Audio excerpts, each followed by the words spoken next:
विद्यार्थी मित्रांनो, आज आपण प्रियाएस ट्रेनिंग सेंटर नाशिकबद्दल जाणून घेणार आहोत. या संस्थेद्वारे UPSC सिव्हिल सर्व्हिसेसचं मोफत कोचिंग दिलं जातं व ही संस्था महाराष्ट्र शासनाची आहे. या संस्थेमध्ये ॲडमिशन घेण्यासाठी एक कॉमन एंट्रन्स टेस्ट असते.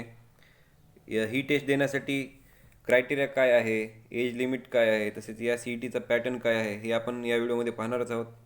तसेच सिलेक्शन झाल्यानंतर कोणते डॉक्युमेंट्स द्यावे लागतात आणि ॲडमिशन झाल्यानंतर PITC नाशिकद्वारे कोणत्या फॅसिलिटी दिल्या जातात हे आपण या व्हिडिओमध्ये पाहणार आहोत. सर्वप्रथम आपण CETबद्दल जाणून घेऊया.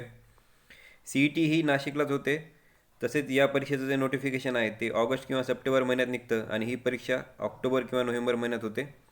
तसेच डिसेंबरमध्ये सर्व प्रक्रिया पूर्ण करून तुमचे जे क्लासेस आहेत ते जानेवारीमध्ये सुरू होतात आणि या CETद्वारे एकूण 60 विद्यार्थी PITC नाशिकमध्ये घेतले जातात. तर आपण पाहूया की CETचा एक्झाम पॅटर्न काय आहे.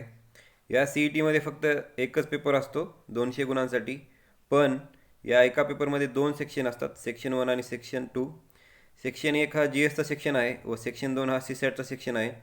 सेक्शन 1मध्ये 50 प्रश्न असतात 100 गुणांसाठी, म्हणजेच एक प्रश्न 2 मार्कासाठी.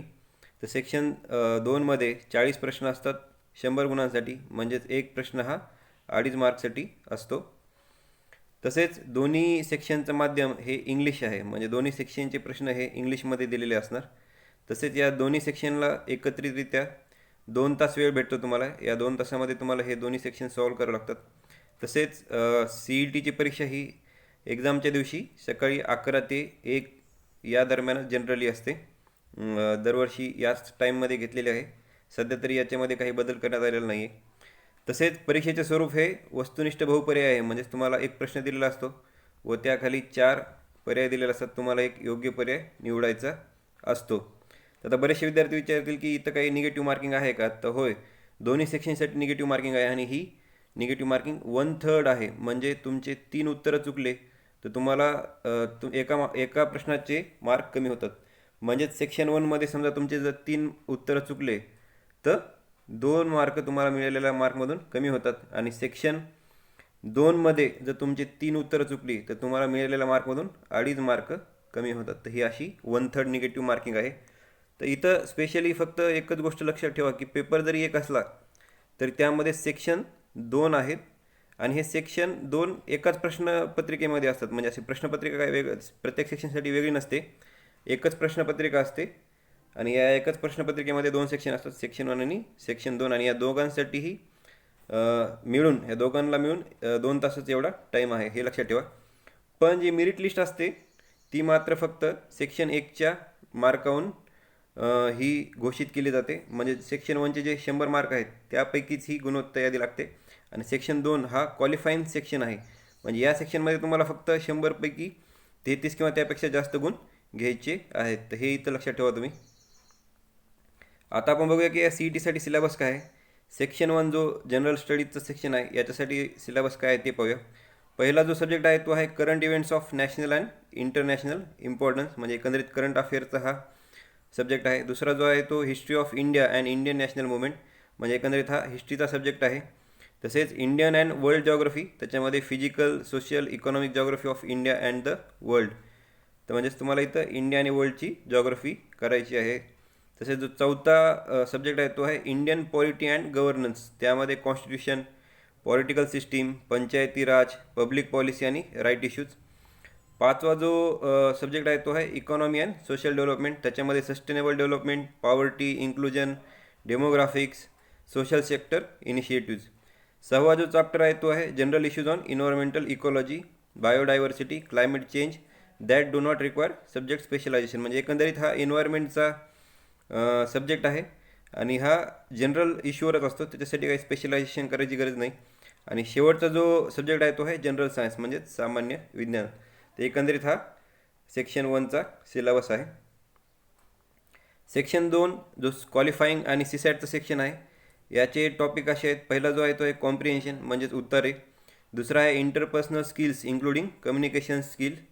तिसरा जो आहे तो logical reasoning and analytical ability. चौथा आहे डिसिजन मेकिंग आणि प्रॉब्लेम सॉल्विंग. PITC नाशिकच्या जो सेकंड सेक्शन आहे CSAT त्याच्यामध्ये 5-6 डिसिजन मेकिंगचे प्रश्न विचारले जातात, हे लक्षात ठेवा. तसेच जो पुढचा टॉपिक आहे तो आहे जनरल मेंटल ॲबिलिटी आणि शेवटचा जो टॉपिक आहे तो आहे बेसिक न्यूमरसी. तर हा एकंदरीत सेक्शन 2 सिस्टरचा सिलेबस आहे. हा सिलेबस मी डिस्क्रिप्शनमध्येही टाकेल, तिथे तुम्ही तो व्यवस्थित वाचून घेऊ शकता. आपण सुरुवातीलाच बघितलं की PITC नाशिकच्या CETमधून एकूण 60 विद्यार्थी सिलेक्ट केले जातात. पण नेमकं कॅटेगरी वाईज वॅकन्सी काय आहे ती आपण आता बघूया. ओपनमधून एकूण 17 विद्यार्थी सिलेक्ट केले जातात. OBCमधून 11, SC कॅटेगरीमधून 8, ST कॅटेगरीमधून 4, VJ कॅटेगरीमधून 2, NTBमधून 2, NTCमधून 2, NTDमधून 1, तर SCBCमधून 7 आणि EWSमधून 6 असे एकंदरीत 60 विद्यार्थी सिलेक्ट केले जातात. तुम्ही हा कॅटेगरी वाईज ब्रेकअप इथे बघू शकता. तर एकंदरीत PITC नाशिकची जी प्रवेश क्षमता आहे ती आहे 70, पण CETमधून 60च विद्यार्थी घेतले जातात. जे उर्वरित 10 आहेत ते आहेत डॉक्टर बाबासाहेब आंबेडकर संशोधन व प्रशिक्षण संस्था पुणे द्वारा अनुदानित हे 10 विद्यार्थी आहेत. म्हणजे एकंदरीत दरवर्षी PITC नाशिकमध्ये 70 विद्यार्थी कोचिंग घेतात, पण CETमधून 60 विद्यार्थी सिलेक्ट केले जातात, हे लक्षात ठेवा. आता आपण पाहूया की पात्रतेच्या अटी काय आहेत. पहिली जे आहे ते उमेदवार हा महाराष्ट्राचा रहिवासी असावा, तुमच्याकडे महाराष्ट्राचं डोमिशियल सर्टिफिकेट असावं. तसेच उमेदवार महाराष्ट्र कर्नाटक वादग्रस्त सीमा भागातील रहिवासी जरी असला तरी तो पात्र आहे. तसेच संस्थेमध्ये म्हणजेच PITC नाशिकमध्ये पूर्व व मुख्य परीक्षाचं प्रशिक्षण सत्राचा लाभ घेतलेला माजी विद्यार्थ्यांना प्रवेश परीक्षेस बसता येणार नाही. जे माजी विद्यार्थी आहेत त्यांना ही CET डबल देता येणार नाही. तसेच संस्थेच्या संपूर्ण प्रशिक्षण काळात उमेदवारास नोकरी अथवा इतर कोणत्याही अभ्यासक्रमात सहभाग घेता येणार नाही, हे लक्षात ठेवा. तुम्हाला ही कोचिंग फुल टाईमच घ्यायची आहे. याच्यासोबत तुम्हाला कोणतीही नोकरी किंवा दुसरा कोणताही कोर्स करता येणार नाही. तसेच वैद्यकीय पदवीधारकांनी इंटर्नशिप पूर्ण करणं आवश्यक आहे. शैक्षणिक अर्हता काय आहे ते आपण पाहूया. उमेदवार मान्यताप्राप्त विद्यापीठाची पदवी उत्तीर्ण असावा, म्हणजे तुम्ही ग्रॅज्युएट असावेत. तसेच कोणत्याही शाखेची पदवी चालेल आणि मार्काची काही अट नाही. फक्त प्रवेशाच्या अंतिम दिनांकापर्यंत पदवी परीक्षेचं मार्कशीट तुमच्याकडं असलं पाहिजे. म्हणजे एकंदरीत तुमच्याकडं फायनल इयरचं मार्कशीट किंवा पदवी असेल तर उत्तमच आहे. आता आपण पाहूया की वयोमर्यादा म्हणजेच एज लिमिट काय आहे. ओपन कॅटेगरीसाठी वयोमर्यादा ही 21 ते 32 वर्ष आहे, म्हणजे किमान 21 आणि कमाल 32 वर्षापर्यंत ओपनचे विद्यार्थी ही परीक्षा देऊ शकतात. तसेच OBC, VJ, NTB, C, NTD, SCBC आणि EWS या सर्वांसाठी जी वयोमर्यादा ती आहे 21 ते 35 वर्षे, म्हणजे किमान 21 आणि कमाल 35 वर्षापर्यंत हे विद्यार्थी या कॅटेगरीमधले विद्यार्थी ही परीक्षा देऊ शकतात. तसेच SC आणि ST कॅटेगरीसाठी जी एज लिमिट आहे ती आहे 21 ते 37 वर्ष, म्हणजेच किमान 21 वर्ष आणि कमाल 37 वर्षापर्यंत SC ST कॅटेगरीमधले विद्यार्थी ही परीक्षा देऊ शकतात. म्हणजे एकंदरीत ही वयोमर्यादा UPSC प्रमाणेच आहे. आणि जी रेफरन्स डेट आहे ती आहे 1 ऑगस्ट, म्हणजे तुमची वयोमर्यादा या रेफरन्स डेटनुसार ठरवली जाते. लक्षात ठेवा 1 ऑगस्ट ही रेफरन्स डेट आहे. अर्ज करण्याची पद्धत काय आहे. तर अर्ज करण्याची पद्धत ही ऑनलाईनच आहे, तुम्हाला ऑफलाईन अर्ज करायचा नाही. इथं असं दिलं की प्रस्तुत प्रवेश परीक्षेची जाहिरात प्रसिद्ध झाल्यापासून अर्ज फक्त ऑनलाईन पद्धतीने स्वीकारण्यात येतील, इतर कोणत्याही प्रकारे अर्ज स्वीकारण्यात येणार नाहीत. ऑनलाईन अर्ज www.isnasik.org.in ही जी PITC नाशिकची वेबसाईट आहे या संकेतस्थळावर तुम्हाला अर्ज मिळेल. इथे एक तुम्हाला लिंक दिलेली असेल, त्या लिंकवरून हा अर्ज भरून घ्यायचा आहे. आता प्रवेश अर्ज शुल्क काय ते पाहूया. जो ओपन कॅटेगरी आहे त्यांच्यासाठी फीस ह्या एक्झामची फीस ही 300 आहे. बाकी सर्व मग OBC, VJ, NTB, C, NTD, EWS, SCBC या सर्वांसाठी फीस ही 150 आहे. तसेच फीससुद्धा ऑनलाईनच भरायची आहे. ऑनलाईन अर्ज सादर केल्यानंतर डेबिट, क्रेडिट कार्ड अथवा नेट बँकिंगद्वारे ऑनलाईन परीक्षा शुल्क अदा करण्यात येईल. आता हे झालं CET बद्दल. जर समजा तुमचं सिलेक्शन झालं तर तुम्हाला कोणते डॉक्युमेंट द्यावे लागतात हे आता आपण पाहूया. पहिलं जे आहे ते डिग्री सर्टिफिकेट, दुसरं आहे डोमिशियल सर्टिफिकेट म्हणजे तुम्ही महाराष्ट्राचे रहिवासी असलेलं प्रमाणपत्र, तिसरं आहे एज प्रूफ, त्याच्यामध्ये मग लिव्हिंग सर्टिफिकेट किंवा दुसरं कोणतेही डॉक्युमेंट चालतं. चौथं जे आहे ते कास्ट सर्टिफिकेट, जे रिझर्व कॅटेगरीचे स्टुडंट आहेत त्यांच्यासाठी कास्ट सर्टिफिकेट पाहिजे. तसेच ज्यांना नॉन क्रिमिलियरची अट लागू आहे त्यांनी नॉन क्रिमिलियरचं सर्टिफिकेट द्यायचं आहे. म्हणजे एकंदरीत OBC, VJ, NTDचे जे विद्यार्थी आहेत त्यांच्यासाठी हे नॉन क्रिमिलियरचं प्रमाणपत्र असतं, हेही तिथे द्यावे लागेल. तसेच जे फिजिकली हँडिकॅप म्हणजे दिव्यांग उमेदवार आहेत त्यांना अशा प्रकारचं मेडिकल सर्टिफिकेट द्यावे लागेल. तसेच जे विद्यार्थी महाराष्ट्र कर्नाटक डिस्प्यूट बॉर्डर एरियामधून आहेत त्यांच्यासाठी एक इथं विशेष प्रमाणपत्र असतं, ते कलेक्टरकडून घ्यावं लागतं आणि त्याच्यात असं दिलेलं असलं पाहिजे की विद्यार्थ्याचे जे पॅरेंट्स आहेत ते महाराष्ट्र कर्नाटक डिस्प्यूट बॉर्डर एरियामध्ये तिथेच राहतात, हे असं सर्टिफिकेट कलेक्टरकडून पाहिजे. तसेच नॅशनलाइज बँक पासबुकची एक झेरॉक्स पाहिजे, म्हणजे तुमच्या एखाद्या नॅशनलाइज बँकच्या पासबुकची झेरॉक्स पाहिजे, कारण की स्टायपंड हा याच बँकेमध्ये जमा केला जातो. तसेच 4 पासपोर्ट साईज फोटोग्राफ, म्हणजे तुमचे 4 पासपोर्ट फोटोग्राफ पाहिजे. तसेच आधार कार्डाची झेरॉक्स. एकंदरीत हे सगळे डॉक्युमेंट तुम्हाला ओरिजिनल तसेच या सर्व डॉक्युमेंटचे एक झेरॉक्स सेट द्यावा लागतो. ओरिजिनल डॉक्युमेंट तिथं व्हेरीफाय करून तुम्हाला लगेच वापस दिले जातात आणि त्यांच्याकडे एक झेरॉक्स सेट ठेवला जातो. खाली असं दिलं की PITC नाशिक लायब्ररी चार्जेस हा रिफंडेबल चार्ज असतो, शेवटी तुम्हाला दिला जातो. म्हणजे ₹1000 तुम्हाला ॲडमिशनच्या वेळेस लायब्ररीचे भरावे लागतात, शेवटी तुम्हाला हे पैसे वापस भेटतात. तसेच हॉस्टेल फॅसिलिटी ज्यांना गरज आहे त्यांना YCMOU जे नाशिकची एक ओपन युनिव्हर्सिटी आहे, इथं तुम्हाला हॉस्टेल दिलं जाईल व याचं चार्जेस आहे ते आहे 1,500 पर ॲनम, म्हणजे एकंदरीत 1,500 तुमचं कोचिंग होस तर तुम्हाला फक्त एकदाच 1,500 भरायचे आहेत आणि हे नॉन रिफंडेबल आहे, म्हणजे हे तुम्हाला वापस दिलं जाणार नाही. तर हे लक्षात ठेवा की हॉस्टेलची फीस ही 1,500 आहे.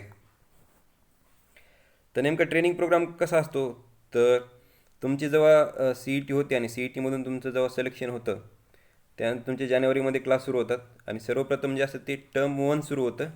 यामध्ये तुम्हाला UPSC प्रिलिम्सचं कोचिंग दिलं जातं. त्याच्यानंतर UPSC प्रिलिम्स तुम्हाला द्यावी लागते आणि या UPSC प्रिलिम्समध्ये तुम्ही जर क्वालिफाय झालात तर तुम्हाला टर्म 2 म्हणजे UPSC मेन्सचं कोचिंग दिलं जातं. समजा तुम्ही UPSC प्रिलिम्स क्वालिफाय करू शकला नाहीत तर मात्र तुम्हाला PITC नाशिक सोडून जावं लागतं. तुम्हाला दुसऱ्या टर्मचं म्हणजे UPSC मेन्सचं कोचिंग दिलं जात नाही. तसेच जे विद्यार्थी UPSC मेन्स क्वालिफाय होतात त्यांना PITC नाशिकमध्ये फ्री मॉक इंटरव्ह्यूज देण्याची संधी असते.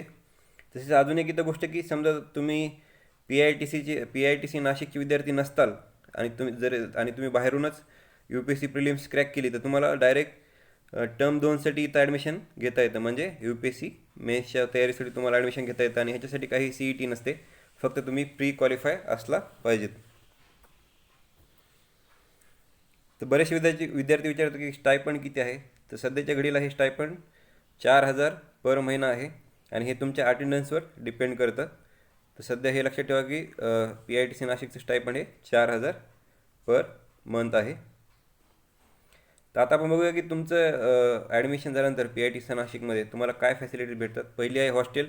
आपण आताच बघितलं की हॉस्टेलची फीस ही 1,500 आहे आणि ती पूर्ण कोचिंगसाठी आहे, म्हणजे पूर्ण वर्षभरासाठी आहे.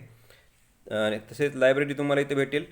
लायब्ररीचं रिफंडेबल आहे चार्जेस ₹1000, ते तुम्हाला शेवटी वापस भेटतील. तसेच क्लासरूम आहेत, इथं तुमचे क्लास होतील. चांगली रीडिंग रूम आहे, तुम्हाला इथं वायफाय फॅसिलिटी भेटेल फ्रीमध्ये. तसेच तुम्हाला प्रीची आणि मेन्सची टेस्ट सिरीजही इथे सॉल्व करून घेतली जाईल. एकंदरीत या सर्व फॅसिलिटीज तुम्हाला इथे भेटतील. तसेच इथं टिफिन किंवा जी कॅन्टीन वगैरे असेल याचे चार्जेस मात्र तुम्हालाच द्यावे लागतील. तर एकंदरीत ही PITC नाशिकबद्दल सर्व माहिती आहे. याचं नोटिफिकेशन लवकरच येईल. यावर्षी मे बी कोरोनामुळे लेट होऊ शकतो आणि हे नोटिफिकेशन तुम्हाला PITC नाशिकच्या वेबसाईटवरच भेटेल. तुम्ही गुगलवर जर सर्च केलं PITC नाशिक तर त्याची वेबसाईटवरही येऊनच जाईल. तसेच आपण मागं बघितलंच आहे या वेबसाईटची लिंक, आणि ही लिंक मी तुम्हाला कमेंट सेक्शन किंवा डिस्क्रिप्शन बॉक्समध्ये देईलच. धन्यवाद.